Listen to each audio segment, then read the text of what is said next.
El projecte comunitari Radars per abordar la soledat no volguda de les persones grans i promoure una major vinculació amb la comunitat ha arribat a Horta.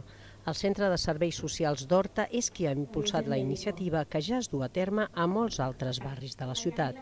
De moment ja compta amb 8 voluntaris que des de fa 2 setmanes realitzen trucades per detectar persones majors de 65 anys que viuen soles.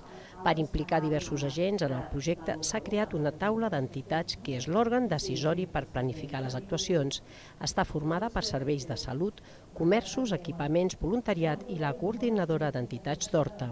Ara el projecte es troba en fase de difusió i s'aprofitarà la festa major per penjar cartells informatius a diversos punts del barri.